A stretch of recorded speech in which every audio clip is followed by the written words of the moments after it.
எல்லாருமே வந்து maybe first generation ஆண்டர்ப்ரனர்ஸாக இருக்கலாம், இல்லை நம்ம முந்தைய தலைமுறையில் ஒரு தொழில் ஆரம்பிச்சிருக்கலாம், அந்த தொழிலை நம்ம தொடர்ந்து வழிநடத்திருக்கலாம். இன்னைக்கு ஸ்டேட்டஸ்டிக்ஸ் பிரகாரம் பார்த்தோம்னா இந்தியாவில் எடுத்துக்கிட்டோம்னாவே almost more than 90% of the businesses வந்து ஃபேமிலி பிஸ்னஸஸ். 90% மேலானவர்கள் ஃபேமிலி பிஸ்னஸ் தான் இருக்காங்க. அதில் வந்து நீங்கள் பார்த்தீங்கன்னா முதல் தலைக்கிட்ட தாண்டி போகிறது வந்துட்டு வெறும் ஒரு 15-20% தான் செகண்ட் ஜென்ரேஷனுக்கு கண்டினியூ ஆகுது, அந்த பிஸ்னஸ் கண்டினியூ ஆகுது. அண்ட் செகண்ட் ஜென்ரேஷன்லேருந்து தேர்ட் ஜென்ரேஷன் போகிறப்ப பார்த்தீங்கன்னா இட் இஸ் அரவுண்ட் ஒரு 7-8%. தேர்ட் ஜென்ரேஷன்லேருந்து ஃபோர்த் ஜென்ரேஷன் போகிறப்ப வெறும் 3% தான். ஸோ மூன்றாவது தலைக்கட்டு நம்ம தொழில் தொடர்ந்து நம்ம குடும்ப தொழில் நடக்குது அப்படிங்கிறது வந்துட்டு ஒரு 3-4% தான் நடக்குது. இதை வந்து நம்ம வந்து மாற்றி அமைக்கணும். நம்ம தொழில் நம்மளோட வாழ்நாளை மீறி செல்லணும்.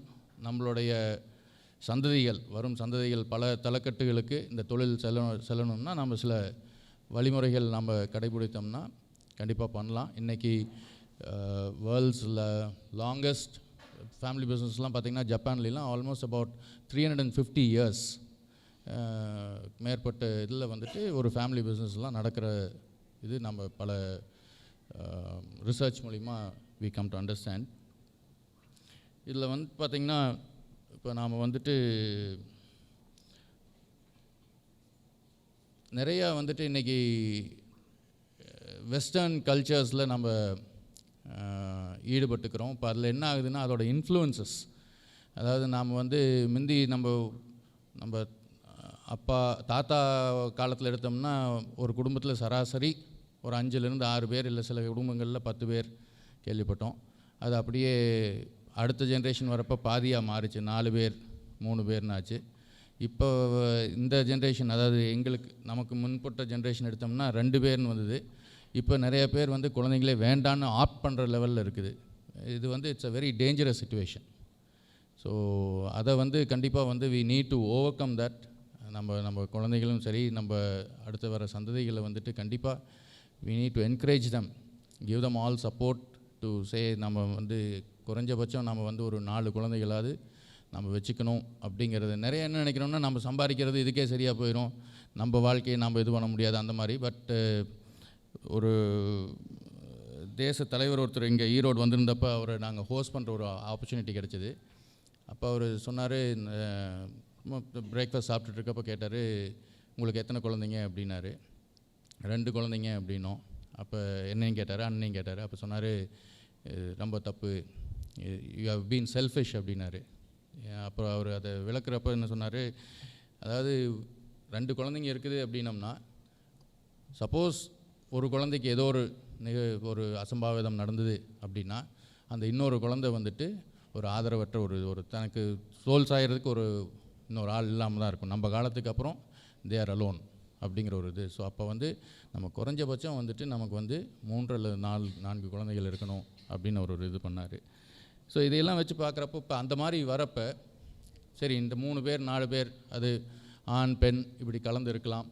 இப்போ நம்ம இதில் முந்தைய சமுதாய இதெல்லாம் என்னென்னா ஜென்ரேஷன்ஸ்லாம் பையனுக்கு தான் சம்பாதிக்கிற சொத்து மற்ற தொழில், பெண்களுக்கு வந்துட்டு நம்ம கல்யாணம் பண்ணி கொடுக்குறப்ப என்ன செய்கிறோம் இல்லை செட்டில்மெண்ட் பண்ணுறோன்னா அந்த இது. ஸோ அதோட முடிஞ்சுது அப்படிங்கிற ஒரு இது மாறி இன்றைக்கி வந்து பெண்களும் ஈக்குவலாக வந்துட்டு தொழில்லையும் மற்ற இதுலேயும் பங்கேற்றுக்கிற இது இருக்குது. சில குடும்பங்களில் பெண்கள் மட்டுமே இருக்கிறாங்க, நம்மளோட சந்ததிகள் பெண்களாக மட்டுமே இருக்காங்க. அப்போ நம்ம தொழிலை எப்படி எடுத்துகிட்டு போக போகிறோம் இந்த மாதிரிலாம் பார்க்குறப்ப, அதே மாதிரி இதில் வந்து நம்ம தொடர்ந்து நம்ம தொழில் வந்து எந்த விதமான ஒரு இடையூறுகளும் இல்லாமல் நம்ம எடுத்து செல்லணும் அப்படின்னு இது பண்ணுறப்ப தான் வந்துட்டு இப்போ இந்த குடும்பமாக, அதாவது நம்ம எடுத்துக்கிட்டோம்னா 3 என்டிட்டிஸ், அதாவது ஒன்று வந்து குடும்பம், இன்னொன்று வந்து business, and third is the ownership. So இதை வந்து 3 இதாக பிரிச்சுக்கலாம். ஸோ அது நம்ம இந்த வென் டயக்ராம்னு பார்த்தோம்னா அதில் வந்து 7 விதமான ஸ்டேக் ஹோல்டர்ஸ் வருவாங்க.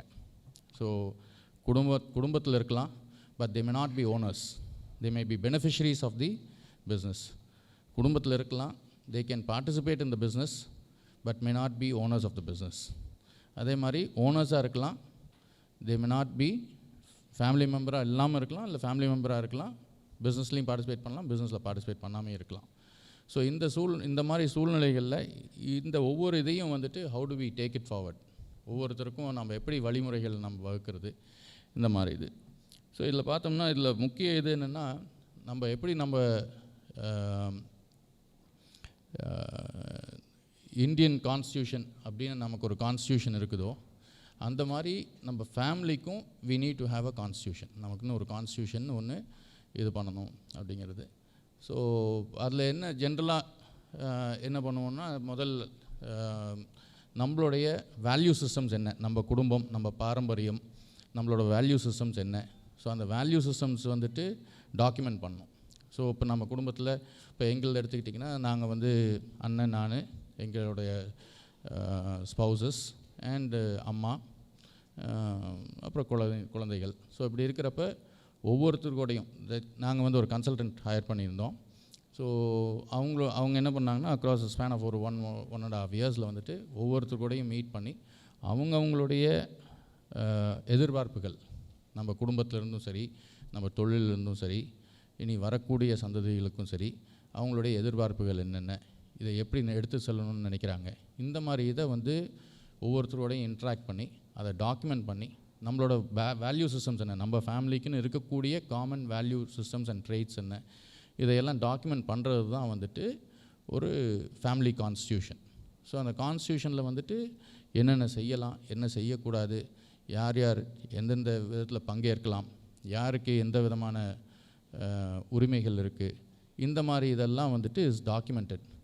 பட் இந்த ஃபேமிலி கான்ஸ்டியூஷன் எடுத்துக்கிட்டிங்கன்னா, அது வந்து இது நம்ம குடும்பத்துக்கு உட்பட்ட ஒரு டாக்குமெண்டேஷன் தான். ஸோ நாளைக்கு வந்து ஃபேமிலி கான்ஸ்டியூஷனில் நம்ம ஒன்று சொல்லியிருக்கோம், அதை ஒரு சில நேரங்களில் சில இதில் வந்து நமக்கு கீழே வரப்போ அதை மீறியும் நடக்கலாம். ஸோ அந்த மாதிரி சூழ்நிலைகளில் வந்து இதை கொண்டு போய் நம்ம வந்து we cannot take it to a court of lawவோ இல்லை மற்ற எங்கேயும் கொண்டு போய் இதை என்ஃபோர்ஸ்லாம் பண்ண முடியாது. ஸோ ஃபேமிலி கான்ஸ்டியூஷனுங்கிறது வந்துட்டு அந்த ஃபேமிலி கான்ஸ்டியூஷன் எழுதுகிறப்ப நமக்கு என்ன ஒரு தெளிவு வரும்னா, அது ஒவ்வொரு இடையும் நம்ம போய் அதை போய் பார்த்துட்டு இருக்க போகிறதில்ல. இதில் இப்படி எழுதியிருக்குது, இந்த இத்தனாவது பேரால் இந்த லைனில் நம்ம இந்த மாதிரி சொல்லியிருக்கோம், அது உட்பட்டு நடக்கணும் அப்படின்னு ஒவ்வொரு நிகழ்வுக்கும் நம்ம போய் அதை பார்த்து, பட் அதில் அது நம்ம அந்த கான்ஸ்டியூஷனை டிராஃப்ட் பண்ணுறப்ப நமக்கு நம்ம குடும்பத்தினர்களுக்கு ஒரு தெளிவு கிடைக்கும். This is what we are, this is how we want to be, நம்ம இப்படி தான் நம்மளுடைய எதிர்காலத்தை நம்ம எடுத்துகிட்டு போகிறோம் அப்படிங்கிறதுக்கு ஒரு தெளிவு கிடைக்கும். ஸோ இந்த இதில் வந்துட்டு இப்போ இந்த ஃபேமிலி கான்ஸ்டியூஷன் அப்படிங்கிறத வந்துட்டு நம்ம டிராஃப்ட் பண்ணிவிட்டு, இப்போ இதை வந்து ஹவு டு வி, இதுக்கான ஒரு என்ன சொல்கிறது, ஒரு டூத் ஒரு அந்த பவர் எப்படி கொடுக்குறது அப்படிங்கிறது வந்துட்டு that is done through private trusts. இப்போ நாம் வந்து ப்ரைவேட் ட்ரஸ்ட்டாக ஃபார்ம் பண்ணிவிட்டு, அந்த ப்ரைவேட் ட்ரஸ்ட்டில் வந்துட்டு நம்மளுடைய இதில் சொல்லப்பட்டிருக்கக்கூடிய ஒவ்வொரு கோட்பாடுகளும் விதிமுறைகளையும் வந்துட்டு ட்ரஸ்ட்டில் நம்ம அதை கொண்டு வரலாம். ஸோ when it comes நம்ம ட்ரஸ்ட்டில் நம்ம அந்த ட்ரஸ்ட் டீடில் வந்து நம்ம அந்த இதெல்லாம் கொண்டு வரப்போ தட் பிகம்ஸ் என்ஃபோர்ஸபிள். ஸோ அதை வந்து நம்ம நாளைக்கு அதை யாரோ ஒருத்தர் மீறினாங்க அப்படிங்கிறப்ப அதுக்கு வந்து ஒரு என்ஃபோர்ஸ்மெண்ட் இது கிடைக்கும். நாளைக்கு ஈவன் சட்ட ரீதியாக கூட நம்ம அதை வந்து ஹேண்டில் பண்ணுறதுக்கான வாய்ப்பு இருக்குது. பட் அது வந்து ஒரு கடைசி கட்ட சூழ்நிலை தான். ஸோ ட்ரஸ்ட்டுன்னு வரப்போ எகெயின் நிறைய பேர் நினைக்கிறது வந்து ட்ரஸ்ட்டுன்னு பேசினோம்னாவே நம்ம இந்த சேரிட்டபிள் ட்ரஸ்ட் அதுதான் எல்லாத்துக்கும், ஏன்னா பிரபல்யமாக அதுதான் வந்து இருக்கிறது. பட் அதுக்கும் இதுக்கும் there's a lot of difference. Charitable ட்ரஸ்ட்டுங்கிறது நம்ம சமுதாயத்துக்காக நம்ம செய்யக்கூடிய ஒரு ஆக்டிவிட்டி, அதுதான் வந்துட்டு சேரிட்டபிள் ட்ரஸ்ட்டில் போகும். பட் ப்ரைவேட் ட்ரஸ்ட் அப்படின்னு வரப்போ it is a for profit trust created by the family. அதில் யூஸ்வலாக வந்துட்டு ஒரு செட்டிலர் யாரோ ஒருத்தர் வந்து will settle into the trust. So அவங்க செட்டிலர்ஸ் எப்போவுமே வந்துட்டு cannot be beneficiaries. அதே மாதிரி ட்ரஸ்டீஸ் அதில் இருக்கக்கூடிய வெவ்வேறு என்ன சொல்கிறீங்க அங்கங்கள் என்னென்னா, ஒன்று செட்டிலர், இன்னொன்று ட்ரஸ்டி, மூணாவது பெனிஃபிஷரிஸ். ஸோ செட்டிலர் வந்துட்டு என்றைக்குமே பெனிஃபிஷரியாக இருக்க முடியாது. அடுத்தது ட்ரஸ்டீஸ், அவங்களோட வேலை என்னென்னா இந்த ட்ரஸ்ட்டை வந்துட்டு நல்ல முறையில் ஆளுமை பண்ணி எடுத்துகிட்டு போகிறது தான் அவங்களோட இது. பெனிஃபிஷரிஸ், ஸோ இந்த ட்ரஸ்ட்னால் வரக்கூடிய பெனிஃபிட்ஸை வந்துட்டு எப்படி வந்து நம்ம ஹூ ஆர் தி அதை அனுபவிக்கூடவங்க யார் யார் அப்படிங்கிறது தான் பெனிஃபிஷரிஸ். ஸோ செட்டிலர்ஸ் வந்துட்டு யூஸ்வலாக சப்போஸ் நம்ம வந்து பல குடும்பங்கள் இருக்கிறோம் அப்படின்னம்னா அதுக்கு வெவ்வேறு ஸ்ட்ரக்சர்ஸ் இருக்குது. லைக் செட்டிலர் வந்து லைக் சப்போஸ் நான் இப்போ எங்களில் வந்து நாங்கள் என்ன பண்ணோம்னா எங்களோட அனைத்து அசையும் சொத்துக்கள் அசையா சொத்துக்கள் எல்லாத்தையுமே வந்துட்டு நாங்கள் ஒரு 2 விதமான 3 ட்ரஸ்ட்டுக்கு கொண்டு போனோம். ஸோ அதில் பேசிக்லி ஒன்று வந்துட்டு பிஸ்னஸ் ட்ரஸ்ட்னு பண்ணோம், இன்னொன்று ஃபேமிலி ட்ரஸ்ட்னு பண்ணோம், இன்னொன்று charitable trust. So charitable trust as the name goes, it is சமுதாயத்துக்காக நம்ம செய்யக்கூடிய தான தர்மங்களுக்காக அதுக்கான இதை நம்ம இது பண்ணோம். அதே பிஸ்னஸ் ட்ரஸ்ட்டுங்கிறது வந்துட்டு நம்ம தொழிலுக்கு தேவையான அசையும் சொத்துக்கள் அசையா சொத்துக்கள் எல்லாத்தையும் அந்த பிஸ்னஸ் ட்ரஸ்ட்டில் வெஸ்ட் பண்ணோம். அதே வந்துட்டு ஃபேமிலி ட்ரஸ்ட்டுங்கிறது வந்துட்டு நம்ம குடும்பத்துக்கு தேவையான சொத்துக்கள் அண்டு வருமான வழிகளை வந்துட்டு அதில் இது பண்ணோம். இதில் எங்கள் இதில் நாங்கள் என்ன ஒரு இது எடுத்தோம்னா ஸ்டாண்ட் எடுத்தோம்னா, அதாவது ஃபேமிலி ட்ரஸ்ட்டில் இருக்கக்கூடிய எந்த ஒரு இதையும் வந்துட்டு நாம் அடமானம் வைக்க முடியாது அப்படிங்கிற ஒரு கோட்பாடு நாங்கள் இது பண்ணோம். அதுக்கு காரணம் என்னென்னா, நாளைக்கு சப்போஸ் நம்ம எடுத்திருக்க தொழில் நம்ம சொல்ல முடியாது, எல்லா நேரங்கள்லையும் ஒரே மாதிரி இருக்கும்னு நம்ம சொல்ல முடியாது. தேர் ஆர் அக்கேஷன்ஸ், ஒரு டவுன்ஃபால் வரலாம். ஸோ அந்த சூழ்நிலையில் வேர்ஸ்ட் கேஸ் சினாரியோ நமக்கு அந்த மாதிரி ஒரு நிகழ்வு இருந்தால் அப்போ வந்து நம்ம குடும்பம் நமக்கு கீழே இருக்க சந்ததிகளுக்கு வந்து வாழ்வாதாரம் எந்த விதத்துலையும் பாதிக்கக்கூடாது அப்படிங்கிற இதில் நம்ம இந்த ட்ரஸ்ட்டில் இருக்கக்கூடிய எந்த ஒரு அசையும் சொத்துக்களை வந்துட்டு அசையும் ஒரு அசையாத சொத்துக்களை வந்துட்டு நம்ம மார்ட்கேஜோ நம்ம எந்த இதுலேயும் கொலாட்ரலாக கொடுக்க முடியாது அப்படிங்கிற ஒரு இதுக்கும். பிஸ்னஸ்க்குரியதை பிஸ்னஸில் நம்ம இது பண்ணலாம். ஸோ அதுக்கு நம்ம கொலாட்ரலாக கொடுக்கலாம், அந்த மாதிரி பண்ணலாம் அப்படிங்கிறது அந்த மாதிரி கொண்டு வந்தோம். ஸோ இதில் இன்னொரு இது என்னென்னா, இப்போ பெனிஃபிஷரிஸ் யார் யார் அப்படின்னு பார்க்குறப்ப வந்துட்டு அதாவது எங்கள் அப்பா வழி வந்த அனைத்து குழந்தைகளும் beneficiaries, both men and women. So எங்கள் இதில் எடுத்துக்கிட்டிங்கன்னா அண்ணன், நான், அக்கா 2 பேர் இருக்காங்க. ஸோ வி ஆர் ஆல் நாங்கள் 2 பேரும் பெனிஃபிஷரிஸ் இல்லை, ஏன்னா நாங்கள் ட்ரஸ்டீஸாக இருக்கனால. பட் எங்கள் சந்ததிகள் எல்லோரும் பெனிஃபிஷரிஸாக வருவாங்க. அக்கா 2 பேர்த்தோட சந்ததிகள் will be beneficiaries of the trust. அந்த மாதிரி கொண்டு வந்தோம். ஸோ ஓகே, பெனிஃபிஷரிஸ்னால் அவங்களோட இது என்ன, அவங்களுக்கு என்ன பெனிஃபிட்ஸ் அப்படிங்கிற இதில் இது பண்ணோன்னா, நாங்கள் என்ன இது பண்ணோன்னா, முக்கியமாக நம்ம அவங்களோட வாழ்வுக்கு நம்ம கொடுக்க வேண்டியது வந்துட்டு one is education, the other is health care, 3வது ஒரு ரீசனபிளான ஒரு லைஃப் ஸ்டைல். ஸோ இதுதான் வந்துட்டு should be the benefits for the beneficiaries அப்படின்னு யோசிச்சோம். So all educational expenses will be taken care by the trust. அதே மாதிரி all health care expenses will be taken care by the trust. And ஒரு reasonable lifestyle, நம்ம வந்து ஆடம்பரமாக இருக்கணும், ஃப்ளாம்பாயிண்ட்டாக இருக்கணும்னா அதுக்கு ட்ரஸ்ட் கண்டிப்பாக வில் நாட் சப்போர்ட். பட் ஒரு ரீசனபிள் லைஃப் ஸ்டைலில் வந்து வாழ்கிறதுக்கான support the trust will provide. So இதில் வந்துட்டு இந்த ட்ரஸ்ட்டோட ஃபார்மேஷன் இன்னொரு இது என்னென்னா, அதே மாதிரி நாங்கள் எல்லாருமே, இப்போ நானும் அண்ணனும் வந்துட்டு we are only employees of the business. So நாங்கள் பிஸ்னஸ்லேருந்து we only draw a salary, we don't take a profit in the business. So வரக்கூடிய லாபங்கள்லாம் வந்துட்டு பிஸ்னஸ்க்கு தேவையான ரிசோர்ஸஸ் அண்ட் அதுக்கு தேவையான முன்னேற்றத்துக்கு தேவையான இதையெல்லாம் வச்சுட்டு பேலன்ஸ் இருக்கிறது will come into the trust, both into the family trust as well as ஆக்சுவலாக the trust are the owners of the business, we are not owners of the business. So அந்த மாதிரி வரப்போ வந்துட்டு இப்போ we are only employees of the business. நாங்கள் இதில் முக்கியமாக நாங்கள் எடுத்துக்கிட்ட ஒரு கோட்பாடு என்னென்னா, நாம் வந்து எங்கள் அப்பா சித்தப்பா சம்பாரித்து வச்ச இதுக்கு வந்துட்டு நாங்கள் வந்து ஒரு பாதுகாவலர் தான். we call ourselves only as a custodians of the family estate. So we are not owners of the family estate.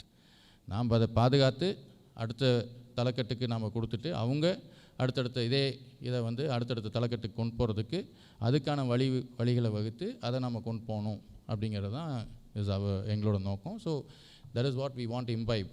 நம்ம குழந்தைகள்லேயும் அதே இதை தான் நம்ம வந்து அவங்களுக்கும் அந்த இதை கொடுக்கணும் அப்படிங்கிறது தான் எங்களோடது. ஸோ நான் இந்த ட்ரஸ்டிஷிப்னு வரப்பவே வந்துட்டு we only become custodians of the family estate, not the owners. So அங்கே ஓனர்ஷிப்புங்கிற ஒரு இது அங்கே இருக்காது. ஸோ அந்த ஒரு ஓனர்ஷிப்புங்கிறது வரலிங்கிறப்பவே வந்துட்டு ஆட்டோமேட்டிக்காக வந்துட்டு யூ ஆர் டிட்டாச்ட், நம்ம decisions will be better. So நாம் எடுக்கக்கூடிய decisions will be more professional. இந்த மாதிரி ஒரு இது எடுக்கிறதுக்கும் நமக்கு அங்கே ஒரு வாய்ப்பு இருக்குது.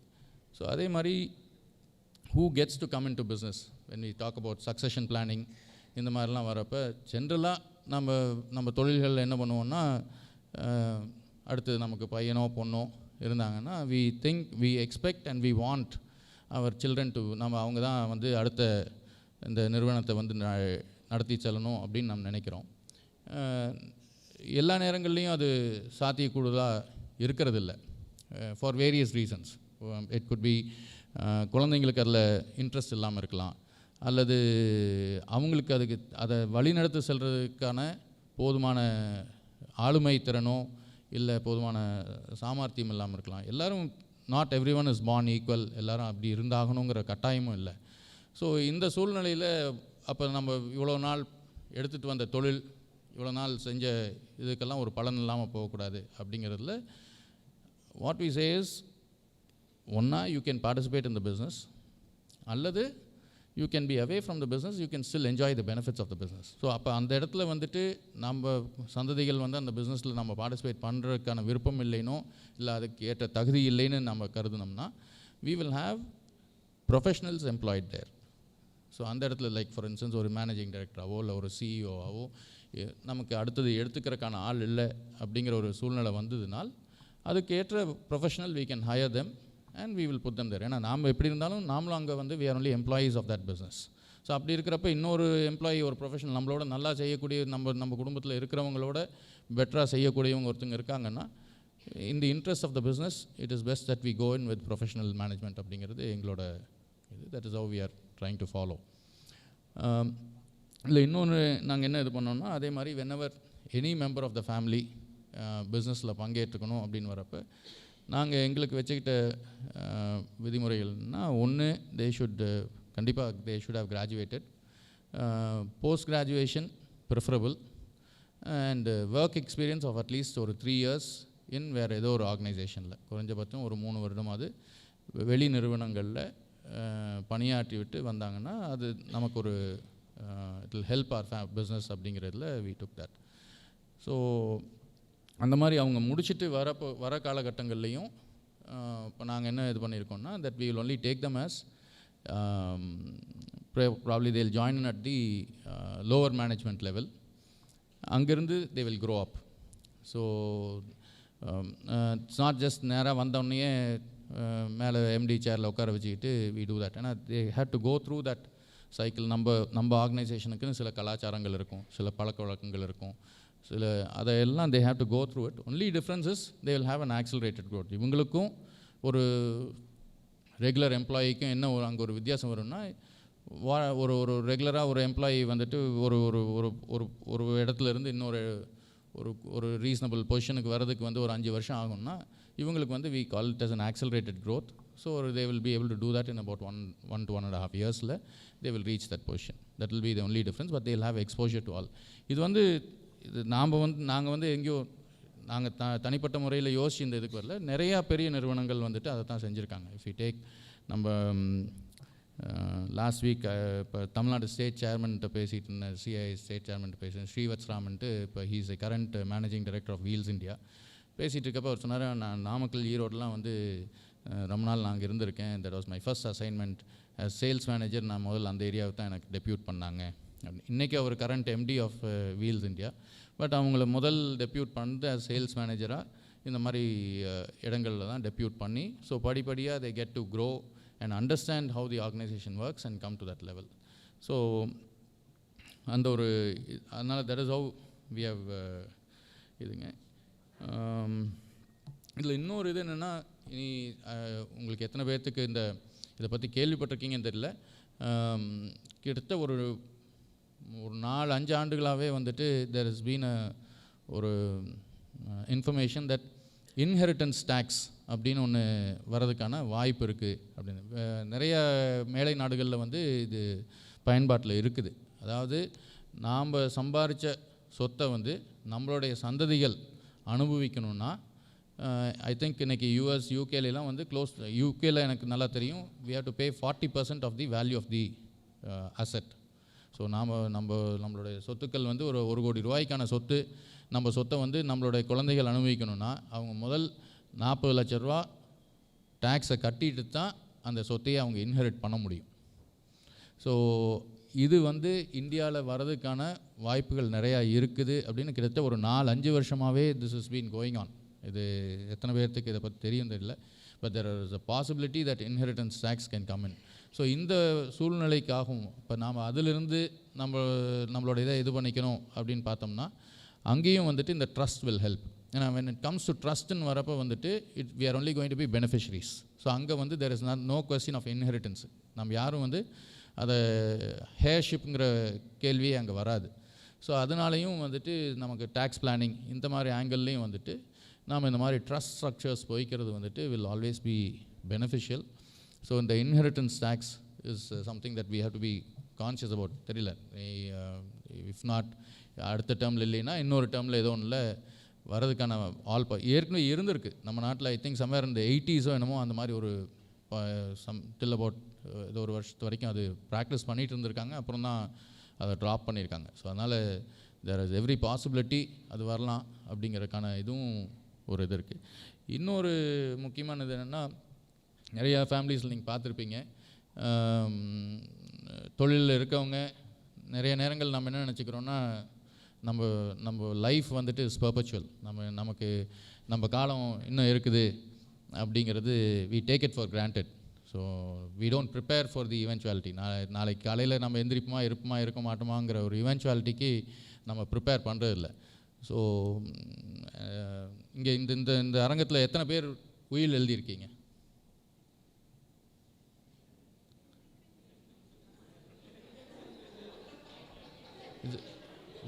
இல்லை, அது ரொம்ப முக்கியம். ஏன்னா நீங்கள் பார்த்தீங்கன்னா, இல்லை சார், இடை சொல்கிறதுக்கு மன்னிக்கணும். எதனால் அந்த சலசலப்புனா எங்களுக்கு இன்னும் எழுதி தரல இல்லை அப்படின்னு. உண்மை, வெரி ட்ரூ. இல்லை இதில் நீங்கள் சொல்கிறது that is really a fact. ஏன்னா இப்போ என்னென்னா, நமக்கு முந்தி இருக்க ஜென்ரேஷன்ஸ் வந்துட்டு இன்னும் இந்த லெட் கோங்கிற அந்த இது இன்னும் வரல. அவங்க இன்னும் தே மே பி இந்த ஏர்லி 70s இருப்பாங்க. பட் அவங்க என்ன நினைக்கிறாங்க, இன்னும் அவங்களுக்கு இது அதுவும் ஒரு காரணம். அது ஏன் அந்த சூழ்நிலை வருது நீங்கள் அதை யோசிச்சு பாருங்கள். இப்போ நம்மளை அவங்க இடத்துல போட்டு பாருங்கள். இப்போ நான் வந்து சரி, நான் என்னோடய இதெல்லாம் நான் கொடுத்துட்டேன், நான் இனிமேல் தொழிலில் பங்கேற்றுக்க போகிறதில்ல, நான் I'm going to be away from all these things அப்படின்னு ஒரு முடிவு எடுத்தேன்னா அப்போ எனக்கு மதிப்பு கம்மியாயிருமோ, நான் வந்து கான்ட்ரிபியூட் பண்ணலின்னா எனக்கு வாட் ஹேப்பன்ஸ் டு மீ அப்படிங்கிறது ஒன்று. சரி, நான் சம்பாதிக்கலை, அப்போ எனக்கு என் வாழ்வாதாரத்தை நான் பார்த்துக்கிறதுக்கு எனக்கு வருமானம் என்ன? ஸோ அந்த பிளானிங்கும் இல்லை. ஸோ இந்த ரெண்டும் இல்லைங்கிறதுனால தான் அவங்க வந்து நம்மகிட்ட கொடுக்குறதுக்கு தயங்குறாங்க. ஏன்னா சரி, இப்போ நான் லெட்டஸே இப்போ நம்ம முன்னோர்கள் வந்துட்டு தொழில் விட்டு வெளியில் வந்துட்டாங்க. இப்போ மாதமானால் அவங்களுக்குன்னு சில செலவுகள் இருக்கும், பேரம்பேத்திக்கு எதாவது செய்யணும், வெளியில் போகணும், வரணும், எல்லாம் பண்ணணும்னு நினைக்கிறாங்க. இப்போ அதுக்கான காசுக்கு எங்கே திருப்பி பையன்கிட்டையும் மருமகிட்டையும் போய் கேட்க முடியுமா? So that is the challenge. அது இல்லைங்கிற பட்சத்தில் தான் வந்துட்டு அதை விட்டுட்டு விலகிறதுக்கு அவங்களுக்கு ஒரு தயக்கம். சமுதாயத்தில் நம்ம அந்தஸ்து இதாயிருமோ, சரி நீ அவர் ஒன்றும் இது இல்லைப்பா, அவரெல்லாம் ரிட்டையர்டு அப்படிங்கிற ஒரு இதுவும் வந்துடுமோ அப்படிங்கிறது. ஸோ இந்த சூழ்நிலைகள்னால வந்துட்டு அவங்க விடுறதில்லை. பட் அந்த உயில் வந்துட்டு இஸ் வெரி இம்பார்ட்டண்ட். ஏன்னா இப்போ நிறையா இதில் பார்த்தீங்கன்னா, இப்போ வி ஆர் சீயிங் நிறையா வந்து ப்ரீமெச்சுவர் டெத்ஸ். இன்றைக்கி வந்து 30 வயசு 40 வயசுலாம் ஹார்ட் அட்டாக் வருது. ஒரு காலத்தில் 60 வயசு 50-60ன்னு இருந்ததெல்லாம் இன்றைக்கி 30-40 வருது. நிறையா ஃபேமிலிஸில் வந்துட்டு நம்மளுடைய ப்ரீவியஸ் ஜென்ரேஷன் இருக்காங்க, அதாவது அம்மா இருக்காங்க, பையன் இறந்துடுறாரு. ஸோ இந்த சூழ்நிலையில் என்ன ஆகுதுன்னா, the mother is a legal heir to all the properties owned by the son, and there can be other legal heirs also. So அப்போ வந்து அவரோட ஒரு சொத்து வந்து சப்போஸ் அந்த ஃபேமிலியில் வந்து அவங்க 3 பேர் இருக்காங்க, அதாவது சர்வைவர்ஸ் 3 பேர் இருக்காங்க, அம்மா ஒன்றுன்னா அந்த அம்மா gets 1/4 share of the son's property. அதுதான் நம்மளுடைய சட்டம். ஸோ இது வந்து நிறைய குடும்பங்களில் இது சிக்கலாகவும் வருது. ஸோ அதனால் வந்துட்டு when we go இந்த ட்ரஸ்ட் இந்த மாதிரி இதெல்லாம் பண்ணுறப்போ வந்துட்டு இந்த மாதிரி இஷ்யூஸ் நமக்கு இருக்காது. ஏன்னா அதில் ஏற்கனவே எல்லாம் அசையும் சொத்து அசையா சொத்து எல்லாம் அதில் இருக்கிறப்ப நமக்கு இந்த இன்ஹெரிட்டன்ஸுங்கிற ஒரு இது இல்லை. All of us are beneficiaries of the trust. So அதில் வந்து அந்த மாதிரி இஷ்யூஸும் அங்கே வராது அப்படிங்கிற ஒரு இது. ஸோ அதனால் வந்துட்டு நாம் எல்லாருமே வந்துட்டு என்னோடய வேண்டுகோள் என்னென்னா, you should start looking at family business. இதை வந்துட்டு ஒரு ப்ரொஃபஷனலைஸ் பண்ணுறதுக்கு எப்படி. ஸோ இந்த மாதிரி ட்ரஸ்ட் ஸ்ட்ரக்சர்ஸ் நம்ம சம்பாதிக்கிறோம், நம்ம சம்பாரித்து உருவாக்கக்கூடிய அசட்ஸை வந்து இன்னும் பல தலைக்கட்டுகளுக்கு எடுத்து செல்வது எப்படி. நம்ம தொழில் நம்மளுடைய வாழ்நாளை மீறி நடந்துக்கிட்டே இருக்கணும், தொடர்ந்து நடக்கணும். அந்த லெகசி, அந்த பாரம்பரியத்தை நம்ம எப்படி உருவாக்குறது அப்படிங்கிறதுக்கான வழிமுறைகள் நீங்கள் எல்லோரும் ஆராய்ஞ்சு அதுக்கான முயற்சிகள் எடுத்து நம்ம ஈரோட்டில் வி ஷுட் ஹேவ் அட்லீஸ்ட் இப்போ இங்கே இருக்கக்கூடிய கிட்டத்தட்ட 400 க்ளோஸ் டு 500 ஃபேமிலிஸ் வந்துட்டு ஒவ்வொன்றும் should have a family constitution, ஒரு ஃபேமிலிஸ் ட்ரஸ்ட் இது இருக்கணும். இந்த ட்ரஸ்ட் இதெல்லாம் வந்துட்டு இட் கேன் பி நம்மளுடைய தேவைகளுக்கு தகுந்த மாதிரி பண்ணிக்கலாம். தெர் இஸ் நோ ஒரே இதுதான் எல்லாத்துக்கும் அப்படிங்கிறலாம். ஒவ்வொரு குடும்பத்துக்கு தகுந்த மாதிரியும் அவங்களோட எதிர்பார்ப்புக்கு தகுந்த மாதிரியும் அந்த ட்ரஸ்ட்டோட ஸ்ட்ரக்சர்ஸை வந்து ஃப்ரேம் பண்ணலாம். ஸோ அந்த மாதிரி நம்ம அதுக்கான முயற்சிகள் எடுத்து நீங்கள் எல்லோரும் உங்களுடைய தொழில்களை மேலும் மேலும் வளர்த்தி பல தலைக்கட்டுகள் அதை நடத்தி செல்லணும் என்று வேண்டி இந்த வாய்ப்பு அளித்ததற்கு நன்றி கூறி விடைபெறுவேன். நன்றி.